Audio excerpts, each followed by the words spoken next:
Lao Tzu and the Tao Te Ching, a bedtime story.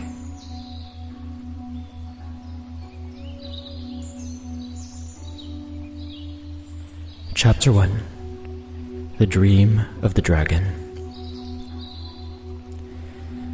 Lao Tzu, an old librarian in the imperial archives of the Zhou Dynasty, had always been content in his world of scrolls, ink, and paper. Surrounded by tales of old, he cherished the silent hours where he could lose himself in the stories of the past.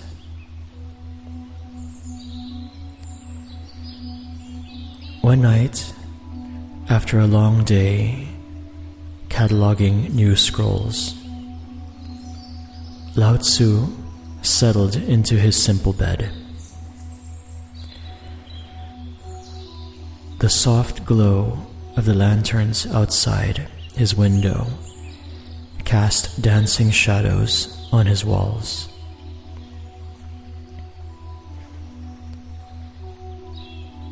As he drifted into sleep, a peculiar dream began to unfold.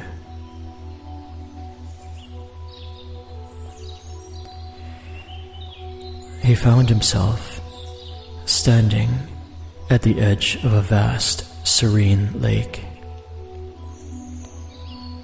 The water, as still as glass, reflected the majestic mountains and clear blue sky above.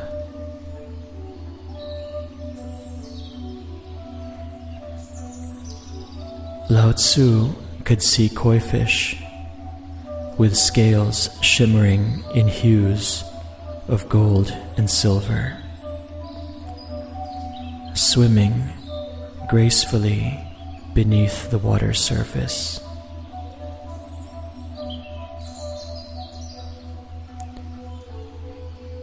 The world was so silent that he could hear the soft flutter of a butterfly's wings as it passed by.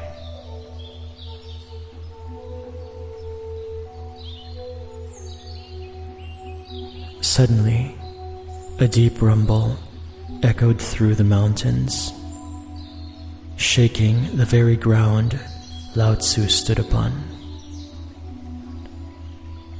He looked up to see a majestic jade-green dragon spiraling down from the heavens. Its scales sparkled like thousands of emeralds, and its eyes, deep and wise, locked onto Lao Tzu's own.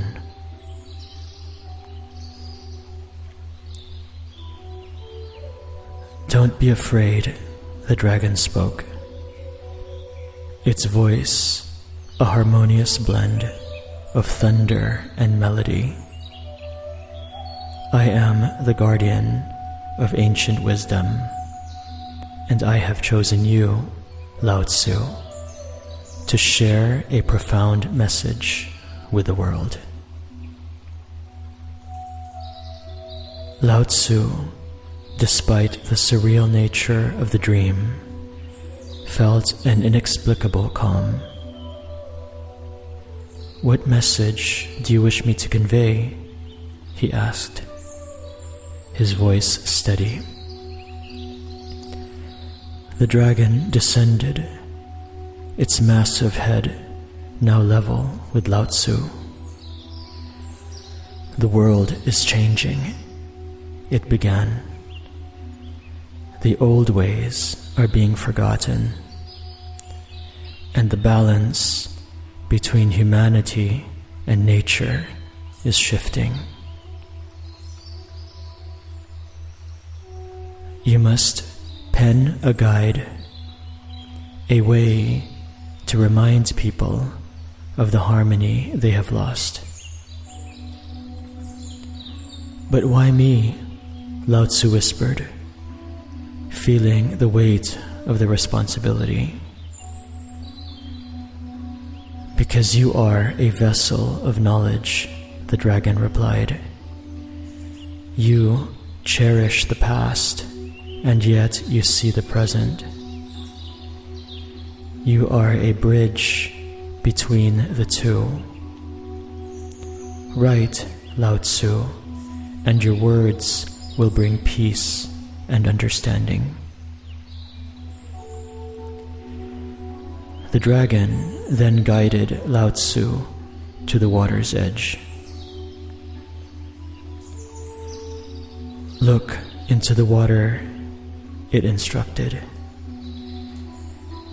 As Lao Tzu peered into the depths, he saw visions of villages, of cities, of emperors and farmers, all living in harmony with the land and each other.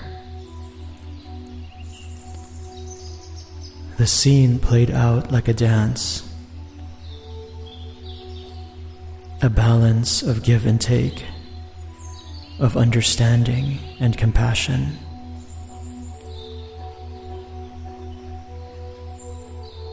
These visions are the teachings of the Tao, the dragon explained. The natural way of the universe, the balance of all things.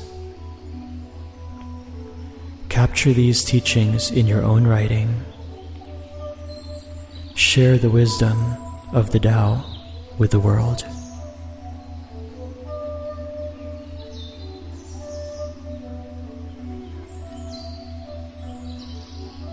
As the dream began to fade, the dragon left Lao Tzu with one final piece of advice.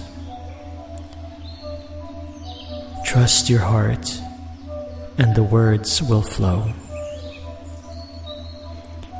The journey ahead won't be easy, but the impact of your message will resonate for millennia.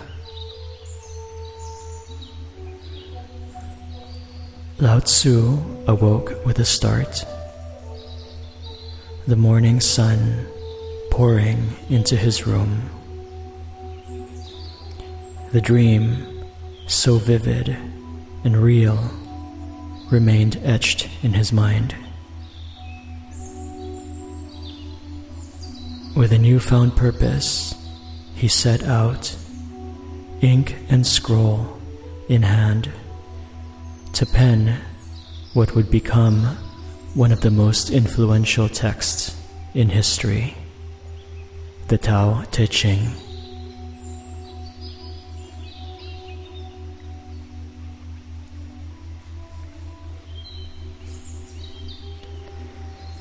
Chapter 2: The Journey to the West. The days following the dream were unlike any Lao Tzu had known. A burning passion had ignited within him, and every waking moment was consumed by the need to pen down the teachings the dragon had shared. But as the words began to flow, so did the realization that this knowledge was too vast and profound to be confined within the walls of the imperial archives. Lao Tzu knew he had to share this wisdom with the world. Packing a modest bag with essentials and tucking away the scrolls he had already written, he set off on a journey to the west. Word had spread of a keeper at the western gate of the empire, a wise man named Yin Zi, who possessed the keen insight to understand and appreciate the teachings Lao Tzu carried.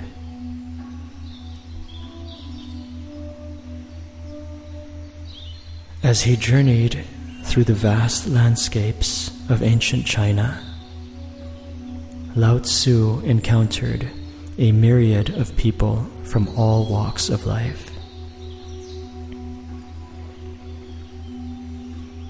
Each encounter provided him with a deeper understanding of the world and reaffirmed the importance of the message he carried. In a quiet village nestled between two hills, he met a farmer named Liang, who spoke of the struggles of daily life. But through it all, Liang practiced gratitude and saw beauty in the simplest of moments. The first light of dawn, the laughter of his children, the taste of fresh water from the stream. Lao Tzu realized that the principles of Tao were already being practiced by many, even if they weren't aware of it.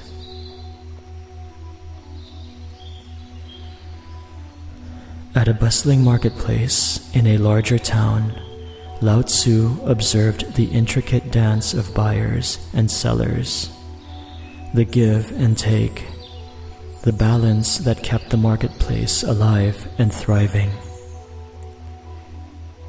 A potter named Mei, with clay-covered hands, shared her philosophy with Lao Tzu.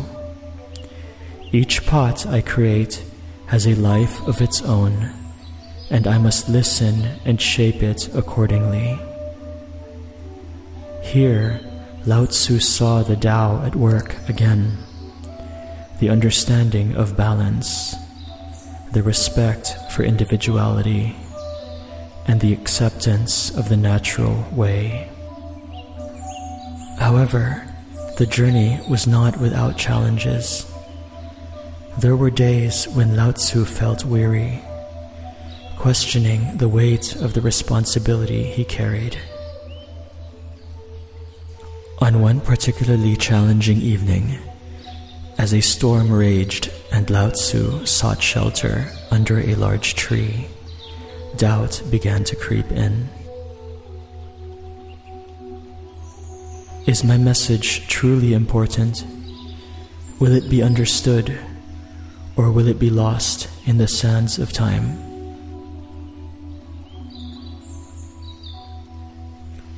But as the storm cleared, and the first rays of the morning sun pierced through the clouds, Lao Tzu found clarity. The beauty of the world after the storm, the freshness of the air, and the songs of all the birds served as a reminder of the natural balance of the universe, the Tao. The storm and the calm that followed were both essential, both parts of the same dance.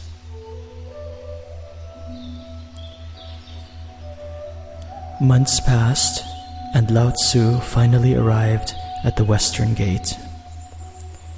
As he approached, a figure stood waiting. It was Yin Zi, the gatekeeper. Rumors of Lao Tzu's writings had reached him, and he had been awaiting the old librarian's arrival with great anticipation. "Welcome, wise one," Yin Zi greeted, a look of reverence in his eyes. "I have heard tales of the wisdom you carry, and I am eager to learn." Lao Tzu, tired from his journey, but invigorated by the prospect of sharing his teachings, replied, "I bring with me the teachings of the Tao, the natural way. But remember, it is not just in scrolls or words. It is in every breath we take, every step, every heartbeat. It is the dance of the universe." And with that, under the setting sun, the two wise men sat, and the teachings of the Tao Te Ching unfurled.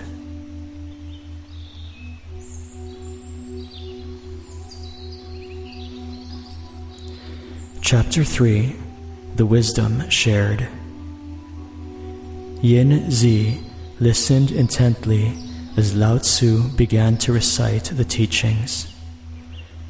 The words flowed like water, gentle yet profound, simple yet deeply resonant. Under the vast canopy of the star-studded night, the universe seemed to quieten, as if it too was leaning in to listen. As Lao Tzu spoke, Yin Zi was transported. He saw visions of vast rivers, effortlessly carving their way through mountains, of trees growing tall and strong without striving, of birds gliding seamlessly on the winds. Each verse of the Tao Te Ching revealed a profound truth, an understanding of the natural rhythm and balance of the universe. The Tao that can be told is not the eternal Tao. Lao Tzu began, emphasizing the ineffable nature of the ultimate truth. The nameless is the beginning of heaven and earth. The named is the mother of 10,000 things. Yin Zi pondered on these words. The teachings highlighted the duality of life, the seen and the unseen, the named and the nameless, yet all existed in harmony as part of a larger cosmic dance. Lao Tzu spoke of Wu Wei, the concept of non-action or non-doing. Act without action, work without effort. This wasn't a call to inactivity, but an invitation to align with the natural flow of the universe, to act without forcing or striving. The wisdom contained in the verses was vast, yet Lao Tzu's delivery was gentle and unhurried. With each teaching, Yin Zi felt a transformation within. A deep peace settled over him, a clarity and understanding he had never known. At dawn, Lao Tzu finished his recitation, and the two men sat in silence, absorbing the magnitude of the wisdom shared. The world around them seemed more vibrant, alive in its simplicity and beauty. As the first light of the sun illuminated the horizon, Yin Zi turned to Lao Tzu with tears in his eyes. "Your teachings have touched the very core of my being," he said, his voice choked with emotion. "I must ensure that this wisdom is preserved for generations to come." With reverence, Yin Zi took the scrolls Lao Tzu had written and made copies, ensuring that the teachings would be spread far and wide. Lao Tzu, sensing his journey nearing its end, smiled serenely. "The wisdom of the Tao belongs to the world," he whispered. "Let it flow like water, reaching every corner, nourishing every soul." Days turned into weeks, and Lao Tzu felt a call to continue his journey, to wander the lands and be one with the Tao. Before departing, he left Yinzi with a final teaching. The journey of 1,000 miles begins with a single step. Walk with the Tao, and you will never walk alone. With heartfelt gratitude, Yinzi watched as Lao Tzu disappeared into the horizon, becoming one with the vast landscape of ancient China. The gatekeeper, now a guardian of sacred wisdom, dedicated his life to sharing and preserving the teachings of the Tao Te Ching. As years passed, tales of Lao Tzu's journey and his profound teachings spread like wildfire. They crossed rivers, mountains, and vast plains, touching the hearts of young and old, rich and poor, scholar and farmer. The wisdom of the Tao became a guiding light, a beacon of hope and understanding, teaching generations the beauty of simplicity, balance, and the natural way. And so, under the vast canvas of the night sky, the legacy of Lao Tzu lived on. A timeless bedtime story whispered from parent to child, from teacher to student, a tale of a humble librarian who dreamt of a dragon and shared the dance of the universe with the world.